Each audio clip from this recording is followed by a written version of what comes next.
As much as I do not want to feel hurt nor wish it on anyone else, the truth is that we all at some point in our lives have felt hurt or will feel hurt by someone or maybe a circumstance. That's why I have a little problem with people who, without empathy, judge others for hurting, who put an expected date of recovery on the pain of others. Why does your past hurt still hurt? Don't you think by now you should be over that grief, that betrayal from a friend, that child abuse, domestic abuse, that unfortunate disaster that happened? Feeling judged for your pain is like adding pain on top of pain. However, I equally feel that those who create an unhealthy pity party around those who are hurting, encouraging them to stay in their pain, to stay in that angry, helpless place, to stay in that victim cave that can be so dark and lonely, are not doing them any good either. That's why in today's video, I would like to tell you that your pain is valid. Let nobody judge you for it. But then there is good news. You can move from hurt to healed. You don't have to stay hurt. You don't have to remain a victim and create more problems for yourself and others. You don't want to just be alive biologically, but on the inside you feel numb and cold and dead. You want to be able to bloom and flourish in your everyday life. So if you are in that place where recent or past hurts still hurt, then let me briefly share with you 5 tips from my own experience to get you started on that journey from hurt to healed. And I'll encourage you to watch the whole video because tip number 4 and 5 kind of places a balance to what I am sharing here today and kind of seals it all together. My first tip for you is to acknowledge that you are hurting and to remind yourself that that pain will one day go away. I know that there are just some deep-seated pain that you sometimes wonder, can this pain ever go away? And because you're afraid that this pain may never go away, you just switch over to denying that that pain is there altogether. But note that you may deny it, suppress it, pretend it never happened, but deep down, somewhere you know that it happened and that it hurts. In the past, whenever I was hurt, I felt so horrible on the inside if I did not go past that hurt quickly. And because I did not want to feel weak or like a bad person for not getting over it as soon as possible, I would pretend it was not there at all. I would say things to myself like, oh, it doesn't bother me. And for a while, it feels like it's all gone until one day, something triggers it and then everything comes back afresh like it just happened yesterday. Because you don't just forget hurt. It's not something you can wish away. You deal with it. If it was just a matter of wishful thinking, forgetting about it, we all will find it easy to do. We all will just pray for some form of amnesia when it comes to pain. Pretending that you're not hurting will only prolong the healing process because you cannot take steps to deal with something you've not even acknowledged that it exists. And please note that acknowledging your hurt is not the same as keeping record of wrong. That record of wrong and its effect on us is why we hurt and we want to do away with it. But before we do away with it, we have to identify and acknowledge it. Let me ask you, what lies have you been telling yourself about your pain and what is the truth? My second tip is that confront the situation where possible. Many of us shy away from confrontation. We do not want to address the situation that is at hand. We rather bottle it up. And when you bottle it in, it leads to more and more anger, bitterness. When you bottle it in, before you know it, you're gossiping, telling everybody else about that pain because you want to let it out. That's why at times you see people just vomiting things on social media. And then before you know, you're becoming the very thing that you are angry about. But that said, confrontation is one of those things that have to be done with a lot of wisdom. In some cases, people even need professional help in order to confront a situation, depending on how deep or delicate that situation is. But whichever way, it is very important that we should, confront a situation that has caused us hurt or has caused us pain. At times when you confront, you may realize that it was just a misunderstanding. And you are able to communicate and resolve the situation. But one tip I will give you is that when you go to dialogue with somebody about a hurt, Keep in mind, or do not expect that that person is going to fall on their knees and roll over and tell you that they are sorry, because you may be in for a shock. That they may not be sorry at all, they may be defensive, or they may just throw around one of those careless "I'm sorry" that sometimes hurt more than if they had said nothing. I know that many times we want to hear that because it makes it a little bit easier for us to go through that process of forgiving and healing, but the truth is that it will not always be the case. If you have come to that place in your heart where you feel like, you know what, I feel like I want to face this situation, I want to face this hurt, know that on the other side, that person may not be ready to say they're sorry. They may not have seen it. They may just be in a different space and season. So remind yourself all the time that this journey from hurt to healed is one that you are taking personally for you. And so we are going to be expecting little to nothing from the other side. You're not going to let their reaction determine if you continue on this journey or not. This journey is one that leads to your own freedom. Tip number 3, resist the urge to revenge. I know this one is difficult because it's in our human nature to punish wrong, which is why even we struggle to forgive ourselves when we do err. And this urge to punish wrong becomes even stronger in cases where the other party is not sorry for what they have done, in a case where the pain is too deep, in a case where the damage that has happened cannot be undone. We begin to feel like, no, this one has to be punished. And there are various ways that we carry out our vengeance. Sometimes we do it directly, eye for an eye, or we even do more than what they did to us. At times it's indirectly. We can spread around gossip about that person, make others to hate them and move away from them, and they are isolated. At times our vengeance may even, in cases where people have said that they are sorry, our vengeance can be just to remind them constantly of that thing that they did wrong to you. So that they are constantly feeling indebted to you for the rest of their lives. That is another form of vengeance.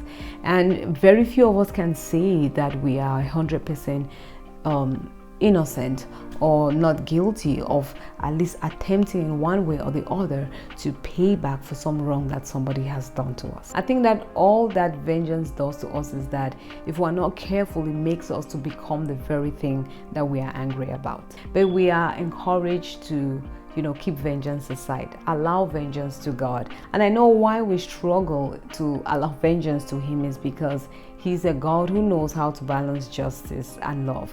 We want that God's vengeance should be an eye for an eye and should be here and now. Let us see it. So He's like, let me do it. I know how I would do it. He's the one who knows how to balance truth, justice, all mixed with love together. He knows how to do that best. And while He's doing that, He knows how to heal our hearts as well. So let's resist that urge to fight back, to punish when people do us wrong. This last but one tip is so important, yet it is the most difficult to apply, and that is to find grace to let go. This pain has already been with you for so long that it's like part and parcel of you. It's like it's more difficult to let go than to hold on to it. But I'll share with you 3 things that I always do that helps me to let go.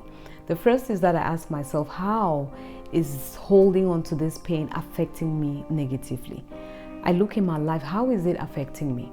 And I ask myself, all these consequences of me holding on to this pain, is it really worth it?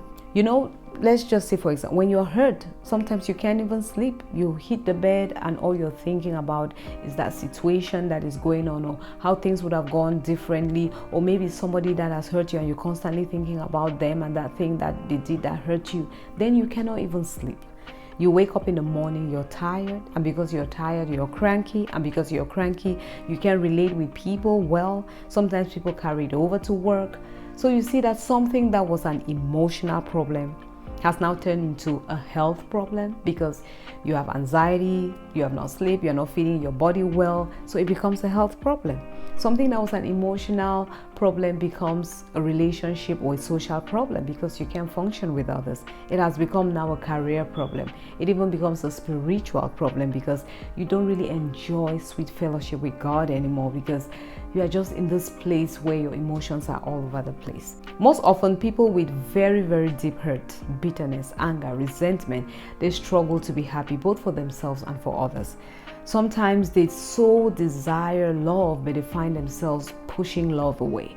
And no matter how beautiful and handsome you look on the outside, when people get close to you, what they feel, you are giving off this very uncomfortable energy. They can feel that anger seeping out, that resentment, that bitterness seeping out.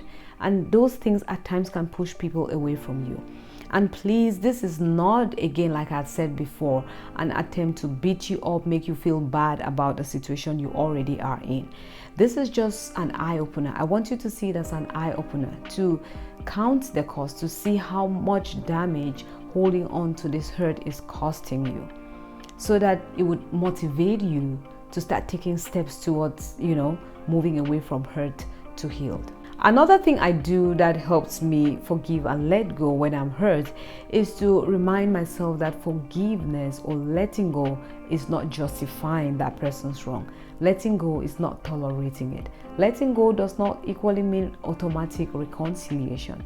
When I remind myself of these things, it helps me a little more to let go. Because at times we hold on because we feel like, also, if I forgive, then I'm just tolerating this and telling this person to keep on doing it.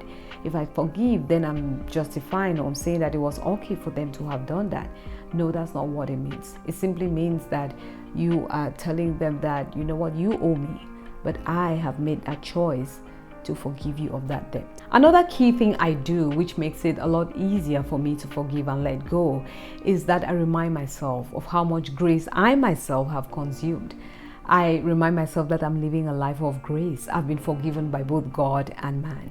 The best thing that ever happened to me was when I started being very, very honest to God in the place of prayer about my emotions. Be it emotions that I was not so proud of, I was so honest before my Father. This is how I feel. I need your grace. I need your help. And I went through a strange journey after that just opened my eyes to how much of God's grace and mercy I myself have been consuming. You see, it is until we grab a hold of grace for ourselves that we can extend it to someone else. We have been called to a higher standard of love. This fifth and final tip may not feel so good, but it's one that is so important, especially if you desire to maintain healthy friendships and relationships, or to create new healthy friendships and relationships. And that is to take responsibility for the pain that you have caused others during your own healing journey. I started this video by saying that do not judge others for hurting. Do not judge people for their pain. But that does not take away the responsibility that they have over the damage that they have caused themselves and others during their healing journey. If you slap me because you were having a bad day, it will not stop it from hurting just because I kind of understand that you were having a bad day. It may ease my pain, understanding that, you know what, you were in a rough season, but it doesn't take that pain away altogether. And so you still have a responsibility to any pain that you have caused somebody else. Someone once said, what you do not forgive, you become. So watch out that you do not become to others the same thing that you're struggling to heal from, like the bullied becoming the bully. Again, like I earlier said, this is a tough journey that you may need help and support. Get the help you need from a trusted friend or family member, or even seek professional help if need be. But above all, the help that you need is God.